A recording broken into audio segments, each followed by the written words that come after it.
Friends, നമ്മളിന്ന് മധുരക്കിഴങ്ങും ഉരുളക്കിഴങ്ങും ഉപയോഗിച്ചുള്ള ഒരു ഈവനിങ് സ്നാക്സാണ് ഉണ്ടാക്കുന്നത്. നമ്മുടെ ഉരുളക്കിഴങ്ങും മധുരക്കിഴങ്ങും ഉപയോഗിച്ചുള്ള നമ്മുടെ പത്തിരി അങ്ങനെ റെഡിയായി കഴിഞ്ഞു. നല്ല സൂപ്പറായിട്ടുള്ള പത്തിരിയാണ്. ഇതിങ്ങനെ സോസൊക്കെ മുക്കി കഴിച്ചു കഴിഞ്ഞാൽ അടിപൊളിയാണ്. നിങ്ങളെല്ലാവരും ഇത് ട്രൈ ചെയ്യണം. കുട്ടികൾക്കൊക്കെ 4 മണി പലഹാരമായിട്ടൊക്കെ ഉണ്ടാക്കി കൊടുക്കാൻ പറ്റുന്നതാണ്. വളരെ പെട്ടെന്ന് ചെയ്യാവുന്ന കുറച്ച് എണ്ണ മാത്രം വേണ്ടിയതായിട്ടുള്ള കാര്യമാണ്. നിങ്ങളെല്ലാവരും ഇത് ചെയ്യണം. ഹലോ ഫ്രണ്ട്സ്, നമ്മളിന്ന് മധുരക്കിഴങ്ങും ഉരുളക്കിഴങ്ങും ഉപയോഗിച്ചുള്ള ഒരു ഈവനിങ് സ്നാക്സാണ് ഉണ്ടാക്കുന്നത്. ഇത് കപ്പക്കിഴങ്ങെന്നും പറയും. നമുക്കിത് പുഴുങ്ങി പൊടിച്ചെടുക്കേണ്ടതുണ്ട്. നമുക്കിത് പുഴുങ്ങി പൊടിച്ചെടുക്കാം.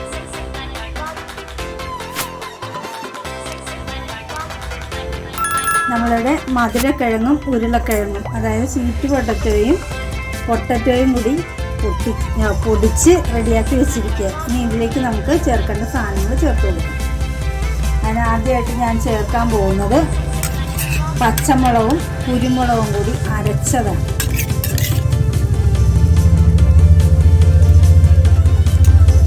പിന്നെ ഒരല്പം തേങ്ങ, ഇത് മസാല, ചാട്ട് മസാലയാണ് ചേർക്കേണ്ടത്.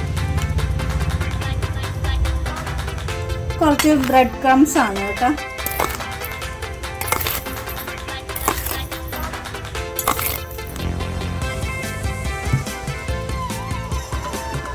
ഇത് മൈദയാണ്. ഇത് ശരിക്കും കോൺഫ്ലവർ പൊടിയാണ് ചേർത്ത് കൊടുക്കേണ്ടത്.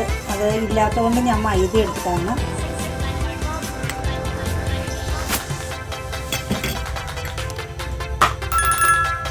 ഒരല്പം ഉപ്പും കൂടി ചേർത്ത് കൊടുക്കാം. ഉപ്പിട്ടാണ് നമ്മൾ ആ കിഴങ്ങ് പുഴുങ്ങിയിരിക്കുന്നത്, അതുകൊണ്ട് കുറച്ച് ഉപ്പ് ചേർത്താൽ മതിയാവും.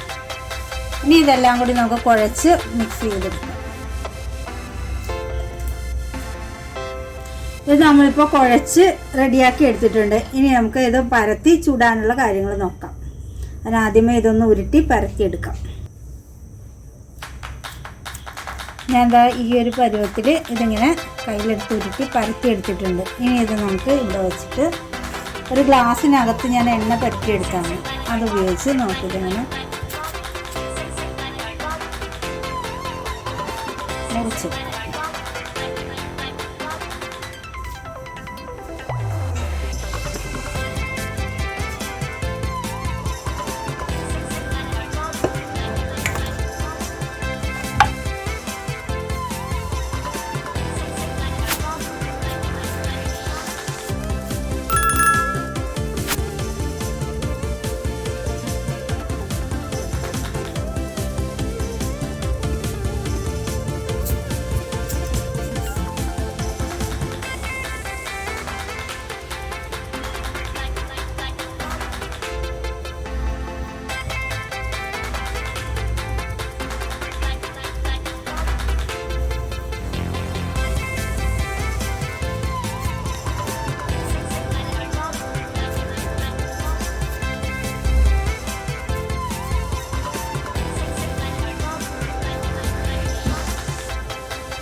വെളിച്ചെണ്ണ ചൂടായിട്ടുണ്ട്. ഇനി നമുക്കിത് എണ്ണയിലേക്ക് ഇട്ട് കൊടുക്കാം. ഒരുപാട് എണ്ണയൊന്നും വേണ്ട, വളരെ കുറച്ച് എണ്ണ മതി.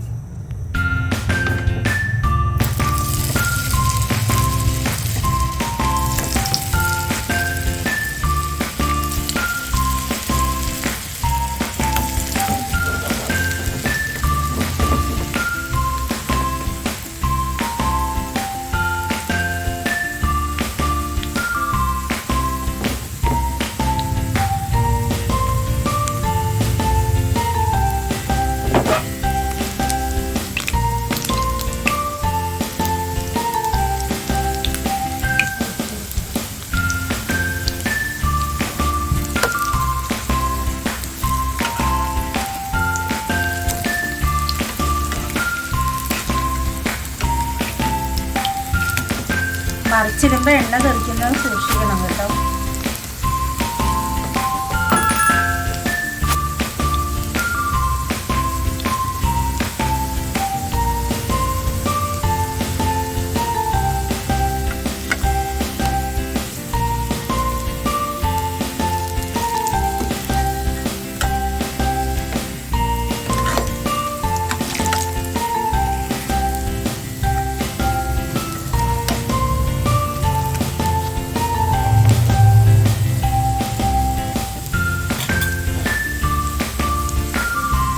ഇതിപ്പോൾ ശരിയായിട്ടുണ്ട്. ഇനി നമുക്കിത് എടുക്കാം.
നമ്മുടെ ഉരുളക്കിഴങ്ങും മധുരക്കിഴങ്ങും ഉപയോഗിച്ചുള്ള നമ്മുടെ പത്തിരി അങ്ങനെ റെഡിയായി കഴിഞ്ഞു. നല്ല സൂപ്പറായിട്ടുള്ള പത്തിരിയാണ്. ഇതിങ്ങനെ സോസൊക്കെ മുക്കി കഴിച്ചു കഴിഞ്ഞാൽ അടിപൊളിയാണ്. നിങ്ങളെല്ലാവരും ഇത് ട്രൈ ചെയ്യണം. കുട്ടികൾക്കൊക്കെ 4 മണി പലഹാരമായിട്ടൊക്കെ ഉണ്ടാക്കി കൊടുക്കാൻ പറ്റുന്നതാണ്. വളരെ പെട്ടെന്ന് ചെയ്യാവുന്ന കുറച്ച് എണ്ണ മാത്രം വേണ്ടിയതായിട്ടുള്ള കാര്യമാണ്. നിങ്ങളെല്ലാവരും ഇത് ചെയ്യണം. അതുപോലെ തന്നെ ലൈക്ക് ചെയ്യാനും ഷെയർ ചെയ്യാനും സബ്സ്ക്രൈബ് ചെയ്യാനും ഒന്നും മറക്കരുത്. മറ്റൊരു നല്ല വീഡിയോ ആയിട്ട് നമുക്ക് വീണ്ടും കാണാം. Bye bye.